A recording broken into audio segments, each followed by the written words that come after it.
Hi കൂട്ടുകാരെ, ഇന്ന് ഞാൻ ഇങ്ങനൊരു റെസിപ്പിയാണ് ചെയ്യുന്നത്. മുരിങ്ങയ്ക്കയും കുഞ്ഞുള്ളിയും വെച്ച് തക്കാളിപ്പഴം കൂടെ ഇട്ട് വളരെ ടേസ്റ്റി ആയിട്ടുള്ള ഒരു കറിയാണ് ഇത്. ചപ്പാത്തിക്ക് പുട്ടിന് എല്ലാം ഉപയോഗിക്കാവുന്നതാണ്. ദോശയ്ക്കൊക്കെ എന്താ നല്ല കൊഴുത്ത ചാറോട് കൂടിയ ഒരു കറിയാണ്. കണ്ടല്ല ഇവിടെ ഇതെങ്ങനെയാണ് തയ്യാറാക്കണേന്ന് നോക്കാം. ഹായ് കൂട്ടുകാരെ, സെലിം ബ്ലോസിലേക്ക് സ്വാഗതം. ഇന്ന് മുരിങ്ങയ്ക്ക വെച്ചൊരു റെസിപ്പി നോക്കാം.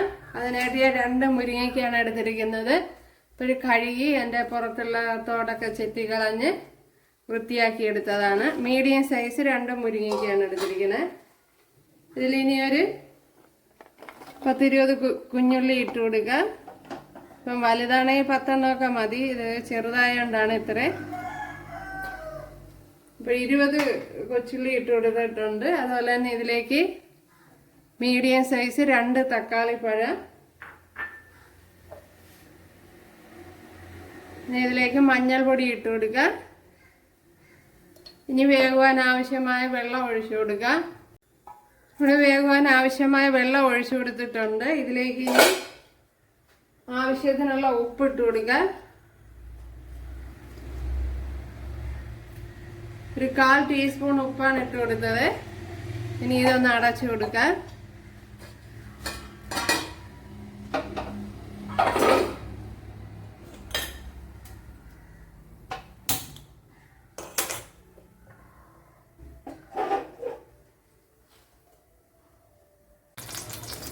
ഇവിടെ 1 ടീസ്പൂൺ വെളിച്ചെണ്ണ ഒഴിച്ചു കൊടുത്തിട്ടുണ്ട്. അതിലേക്ക് ഒരു പിടി തേങ്ങ ഇട്ട് കൊടുക്കാം.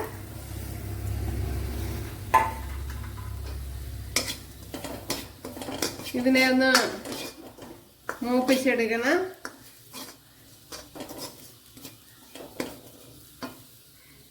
കറി ലീവ്സ് ഇട്ട് കൊടുക്കുക. അപ്പോഴിവിടെ കറണ്ട് പോയാണ്, ഇച്ചിരി വെട്ടക്കുറവുണ്ട്. ഇതിലേക്ക് ചെറിയ പീസ് ഇഞ്ചി, ഒരു 4-5 വെളുത്തുള്ളി,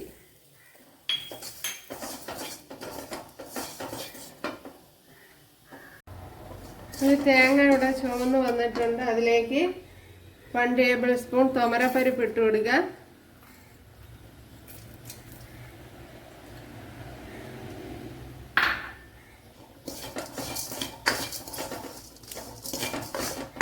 തേങ്ങ നല്ല മൂത്തതിന് ശേഷമാണ് തുമരപ്പരിപ്പ് ഇട്ട് കൊടുത്തത്. നല്ല ചുമന്ന് വന്നിട്ടുണ്ട്.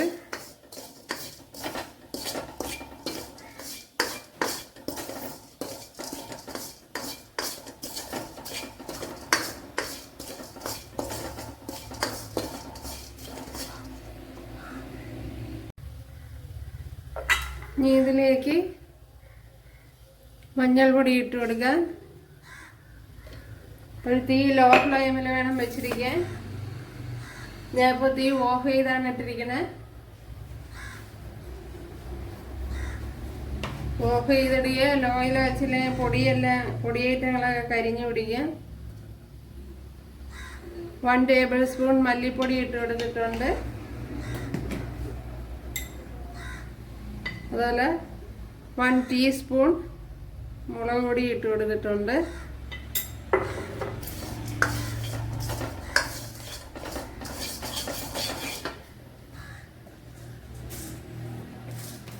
അതേപോലെ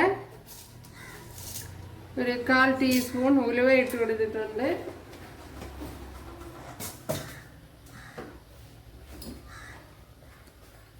ഒരു 1/4 ടീസ്പൂൺ ജീരകവും കൂടെ ഇട്ട് കൊടുക്കുക. ഒരു 1/4 ടീസ്പൂൺ ജീരകവും കൂടെ ഇട്ട് കൊടുത്തിട്ടുണ്ട്. അപ്പോൾ ഈ ചട്ടിയുടെ ചൂടി തന്നെ മതിയാവും പൊടി ഐറ്റങ്ങളൊക്കെ മൂത്ത് ഇട്ട്.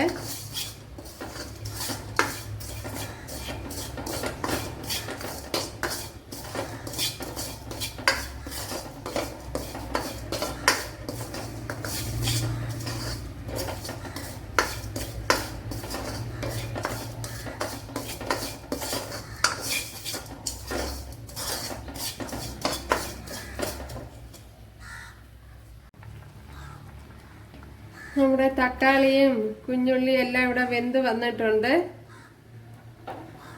ഇതിലേക്ക് ഇനി പുളിവെള്ളം ഒഴിച്ചു കൊടുക്കുക.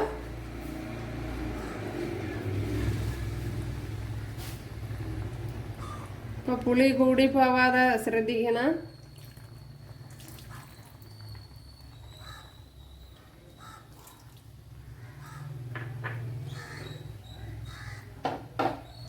ഇപ്പം ഞാൻ കഷ്ണങ്ങളൊക്കെ വെന്തതിന് ശേഷമാണ് പുളി ഒഴിച്ചു കൊടുത്തത്. അപ്പോൾ നേരത്തെ ഒഴിച്ചു കൊടുത്ത കുഞ്ഞുള്ളിയൊന്നും വെന്ത് കിട്ടില്ല. അപ്പോഴത് ശ്രദ്ധിക്കുക. വേവാൻ ഇച്ചിരി സമയം എടുക്കുക. അങ്ങനെ വന്ന് ഇതിലേക്ക് ഇനി നമ്മൾ പൊടിച്ച് വെച്ചിരിക്കുന്ന പൊടിയായിട്ട് ഞങ്ങൾ ഇട്ട് കൊടുക്കുക. അപ്പം ഞാൻ ഇത് പൊടിച്ചെടുത്തതാണ്, വെള്ളമൊന്നും ഒഴിക്കാതെ. കണ്ടല്ല, ശകലം പോലും വെള്ളം ഒഴിച്ചു കൊടുത്തിട്ടില്ല.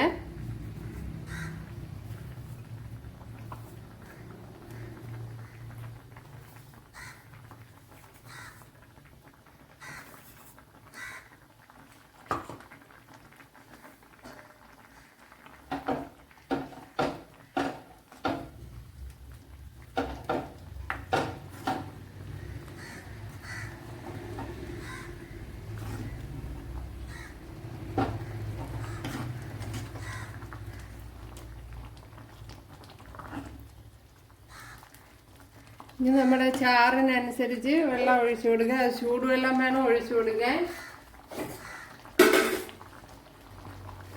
ചൂടുവെള്ളം ഒഴിച്ചു കൊടുക്കുന്നതാണ് നല്ലത്. ഇത് ചൂടുവെള്ളമാണ്.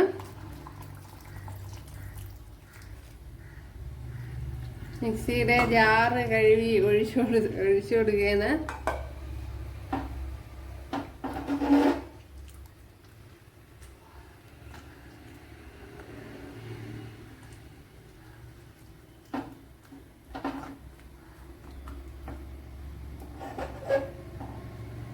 ഇനി ഇതൊന്ന് അടച്ചു കൊടുക്കുക.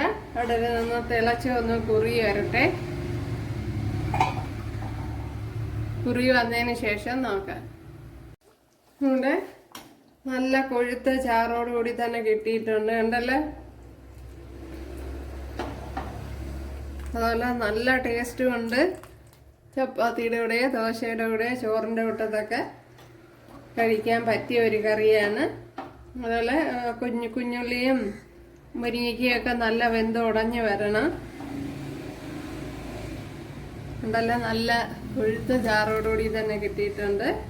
അപ്പോൾ ഇത് തന്നെ മതിയാവും. ഇവിടെ 1 ടേബിൾ സ്പൂൺ വെളിച്ചെണ്ണ ഒഴിച്ചു കൊടുത്തിട്ടുണ്ട്. അതിലേക്ക് കടുക് ഇട്ട് കൊടുക്കാം.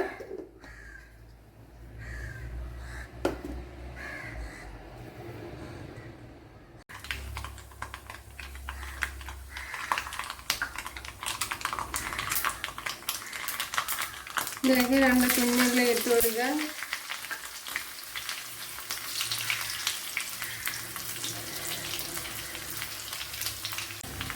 ഇതിലേക്ക് ഇനി വറ്റൽമുളക് ഇട്ട് കൊടുക്കുക.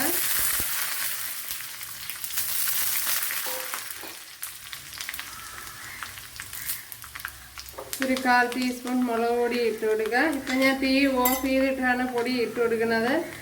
അപ്പോൾ ശകലം കായപ്പൊടിയും കൂടെ ഇട്ട് കൊടുക്കുക. ഒരു ടീസ്പൂണൊന്നും വേണ്ട, 1/2 ടീസ്പൂൺ കായപ്പൊടിയും കൂടെ ഇട്ട് കൊടുത്തിട്ടുണ്ട്. അതുപോലെ കറി ലീവ്സ് ഇട്ട് കൊടുക്കുക.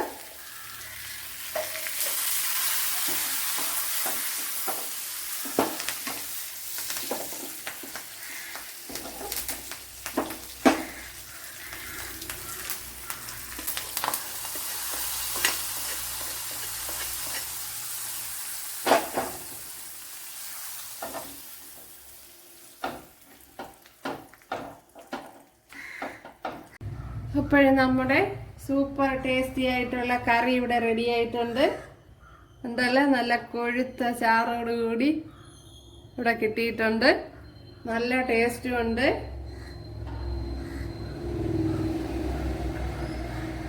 അപ്പോഴെല്ലാവരും ചെയ്ത് നോക്കുക. ഉണ്ടല്ലോ, ഇഷ്ടപ്പെട്ടാൽ സബ്സ്ക്രൈബ് ചെയ്യുക, എനിക്കൊരു സപ്പോർട്ടാവും. അപ്പോഴടുത്തൊരു വീഡിയോ ആയിട്ട് കാണാമെന്ന് പറഞ്ഞുകൊണ്ട് എല്ലാവർക്കും താങ്ക്സ്.